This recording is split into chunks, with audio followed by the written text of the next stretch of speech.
Hello guys, welcome back to my YouTube channel SKM study a way of success. मैं हूं आपका educator Shivam Mishra. यहां पे लेके आए कक्षा 12वीं के लिए। जी हां, कक्षा 12वीं का ये हिंदी का पेपर है जो कि आपके 16 फरवरी वाला हिंदी का पेपर है। और यदि आप ये पेपर तैयार कर लेते हैं तो समझ लीजिए कि आप 16 फरवरी को जाएंगे और हिंदी में 100 नंबर आप छापेंगे। इसकी पूरी 100% गारंटी हमारी है।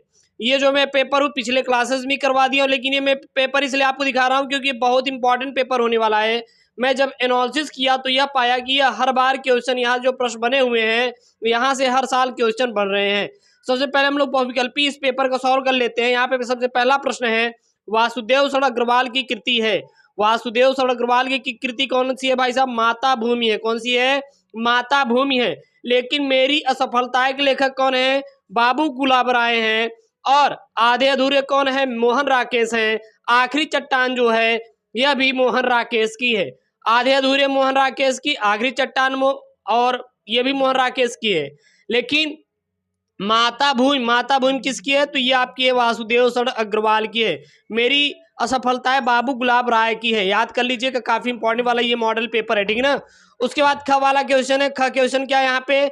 हजारी प्रसाद द्विवेदी की रचना नहीं है। इसमें से हजारी प्रसाद द्विवेदी की रचना कौन सी नहीं है? यहाँ पे बिल्लेसुर बकरिया जो है यह हजारी प्रसाद द्विवेदी की रचना नहीं है। तो भाई साहब किसकी है? डॉक्टर हजारी प्रसाद द्विवेदी की रचना है। ये किसकी है? ये डॉक्टर हजारी प्रसाद द्विवेदी की रचना नहीं है। तो किसकी है? सूर्यकांत त्रिपाठी निराला की है। किसकी है? सूर्यकांत त्रिपाठी निराला की है।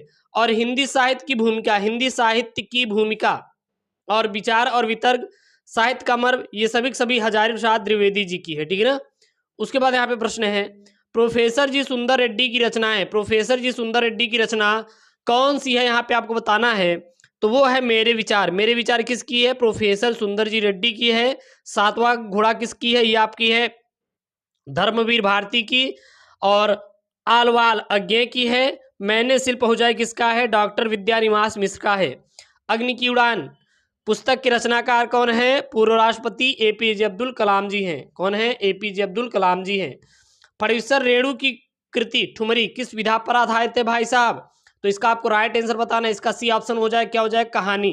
प्रोफेसर रेणु की कृति ठुमरी जो है यह किस विधा पर आधारित है? तो यह कहानी विधा पर आधारित है। और यह एक कहानी संग्रह है। क्या है? यह कहानी एक संग्रह है, ठीक है। उसके बाद यहाँ पे दूसरा क है, रस कलश किसकी रचना है? जो रस कलश है भाई साहब ये किसकी रचना है? तो रस कलश आप सीधा बताइएगा कि अयोध्या सिंह उपाध्याय हरिओत की रचना है, जिसका प्रकाशन काल कब माना जाता है? तो यह 1904 ईस्वी में हुआ था। रस कलश किसकी है? अयोध्या सिंह की है। इसे 1940 ईस्वी में प्रकाशित किया गया था, याद रखिएगा। उसके बाद यहाँ पे मैथिली शरणगुप्त की महाकाव्य कौन सी है? तो मैथिली शरणगुप्त की जो महाकाव्य है वो साकेत है। कौन सी आपका? साकेत है। काफी इंपॉर्टेंट वाला प्रश्न है, इसको याद कर लीजिए। उसके बाद सुमित्रानंदन पंत को सोवियत लैंड पुरस्कार मिला था। किस पर सुमित्रानंदन पंत को यहाँ पे सोवियत लैंड नेहरू पुरस्कार मिला था? आपको राइट आंसर देना है। तो वो मिला था आपका लोकायतन पर। अगला यहाँ पे अंगा वाला, निम्नलिखित में से सच्चिदानंद हीरानंद वास्यान का काव्य संकलन कौन सा है? तो जो काव्य संकलन है वो है आपका यहाँ पे हरी घास पर क्षणभर। हरी घास पर क्षणभर। लहर किसका है? लहर याद कर लीजिए जयशंकर प्रसाद का है। उर्वशी रामधारी सिंह दिनकर का है। और गुंजन सुमित्रानंदन पंत का है। इतना हो गया प्यारे बच्चों। चलिए यहाँ से अब देखिए गद्यांश। ये गद्यांश आप स्क्रीनशॉट कर लीजिए। मैंने गद्यांश कैसे आपको सॉल्व करना है आपको ट्रिक भी बताया है, और कैसे आप पहचानेंगे कि ये कहाँ से लिया गया है। तो सबसे पहले आपसे मैं पूछ रहा हूँ कि ये इसके लेखक और रचयिता कौन है? रचयिता और पाठ का नाम बताइए। तो सबसे पहले आप सीधा बता देंगे कि आप ढूंढेंगे ट्रिक क्या। राष्ट्र कहाँ पर लिखा है? देखिए राष्ट्रीय यहाँ पे लिखा है, राष्ट्रीयता यहाँ पे लिखा है। जहाँ जहाँ राष्ट्र दिखे समझ जाइए कि राष्ट्र का स्वरूप से लिया गया है।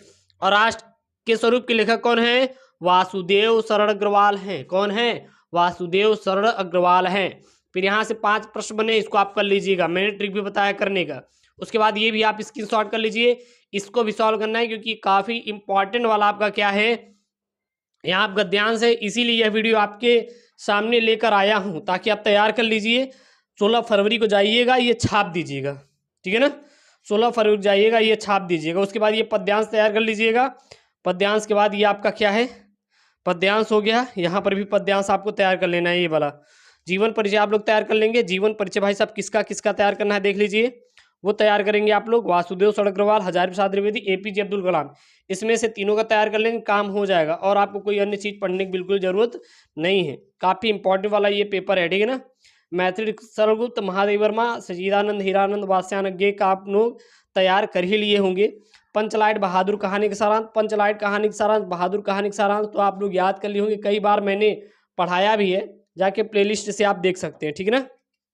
स्वपठित खंड काव्य, यह अपने जिले के, आपका जो जिला होगा उस जिले के आधार पर आप इसका तैयार कर लेंगे। आपका कौन सा जिला है उस जिले के अनुसार आप खंड काव्य तैयार कर लीजिएगा, ठीक है ना। उसके बाद संस्कृत का गद्यांश पद्यांश आएगा, तो ये आप स्क्रीनशॉट कर लीजिए। संस्कृत वाला का आप ये तैयार कर लीजिए, बार बार रिपीट किया गया है। और महामना वाला तैयार कर लीजिएगा। अब कहेंगे गुरुजी कहाँ पे रिपीट किया गया है, आप बता दीजिए। देखिए महामना, ये देखिए ये पेपर है 2022 का, महामना से प्रश्न यहाँ पे बना हुआ है।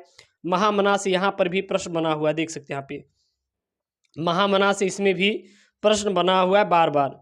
यहाँ पे देखिए संस्कृत, देखिए इसमें भी यही क्वेश्चन रिपीट किया गया है। और आप खुद देख लीजिए इसमें भी वही क्वेश्चन रिपीट किया गया है। इसका पेपर कोड अलग है, उसका पेपर कोड अलग है, लेकिन दोनों क्वेश्चन में ये चीज़ रिपीट किया गया है। तो आप ये समझ लीजिए कि ये पेपर काफ़ी इंपॉर्टेंट होने वाला है, इसीलिए मैं इस पेपर को लेकर आया हूँ आपके सामने।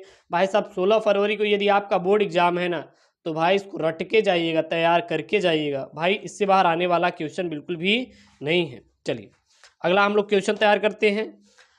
अगला यहाँ पे मुहावरे और लोकोक्तियाँ। अब मुहावरे और लोकोक्तियाँ में आप लोग इसको कैसे तैयार करेंगे, ठीक है ना, उसको हम लोग देख लेते हैं। चलिए मुहावरे और लोकोक्तियाँ देखते हैं यहाँ पे। तो सबसे पहला है अध जल गगरी छलकत जाए, यानी कि सीमित ज्ञान होने पर भी अधिक ज्ञानी होने का आडंबर करना। वाक्य प्रयोग क्या क्या करेंगे, इसका विषय के बारे में उसे बिल्कुल भी जानकारी नहीं है, पर बड़े विद्वानों के सम्मेलन में उसका बार बार बोलना उसके अध जल गगरी छलकत जाए के बराबर है। कलई खुलना, कलई खुलना का मतलब है भेद प्रकट होना, यानी कि इस घोटाले में गहन सीबीआई छानबीन के बाद मंत्री जी की कलई खुल गई। पानी पानी होना, यानी कि शर्मसार हो जाना, अर्थात अपने घर में चोरी करते हुए पकड़े जाने पर रमेश शर्मसार हो गया। आम के आम गुठलियों के दाम, यानी कि दोहरा लाभ होना। वाक्य प्रयोग राम पुरानी पुस्तकें खरीद कर पढ़ने के बाद उसे पुनः उसी दामों में बेच दिया, इसी को कहते हैं आम के आम गुठलियों के दाम, ठीक है ना। मुहावरा हो गया। उसके बाद यहाँ पे आप लोग संधि विच्छेद कर लेंगे। कविंद्र का संधि विच्छेद क्या होगा आप लोग बता दीजिए। कविंद्र का आपका जो संधि विच्छेद होगा वो सी वाला राइट ऑप्शन हो जाएगा, आपके स वाला कविधन इंद्र हो जाएगा, ठीक है ना। उसके बाद आप इसको तैयारी कर लेंगे। देवेश का राइट आंसर क्या हो जाएगा, ए वाला ना देवेश का हो जाएगा देवधन ईस। नाविक का आपका डी ऑप्शन सही हो जाएगा, नवधनिक। उसके बाद आत्मनों में विभक्ति और वचन चुनना है नामनमे में, तो इसको आप कर लीजिएगा, ठीक है ना। बाकी मैं बता ही दिया हूँ। उसके बाद ये वाला रस छंद अलंकार आप जरूर तैयार कर लीजिए, क्योंकि ये काफ़ी इंपॉर्टेंट है। उसके बाद पत्र लेखन मैं आपको बता ही दूंगा, आप तैयार कर लीजिए। साथ ही साथ निबंध लेखन, भाई साहब निबंध लेखन भाई तैयार कर लीजिए, बहुत ही इंपॉर्टेंट निबंध है, इससे बाहर आपके बोर्ड में आने वाला नहीं है, तो ये निबंध आप तैयार कर लीजिए। अब कहेंगे सर कैसे जाने, तो देखिएगा ये देखिए, ये भी यहाँ पे है किसान जीवन की त्रासदी, और यहाँ पे देखिए भारतीय किसानों की समस्याएं और समाधान है। भाई साहब एक ये बस थोड़ा सा चेंज किया गया है, ठीक है ना। उसके बाद आप देखेंगे विद्यार्थी जीवन में अनुशासन का महत्व, विद्यार्थी के जीवन में अनुशासन का महत्व, देखिए बार बार रिपीट किया गया क्वेश्चन है। नई शिक्षा नीति वाला आप लोग जरूर तैयार कर लीजिए, क्योंकि ये काफ़ी इंपॉर्टेंट वाला है। तो ये भाई साहब पेपर जो है ना मैं आपके लिए लेके आया हूँ, इस पेपर को भाई साहब तैयार करके 16 फरवरी को जाइएगा। और ऐसी वीडियो पाने के लिए चैनल को जरूर सब्सक्राइब करें। ओके दोस्तों, थैंक यू, जय हिंद।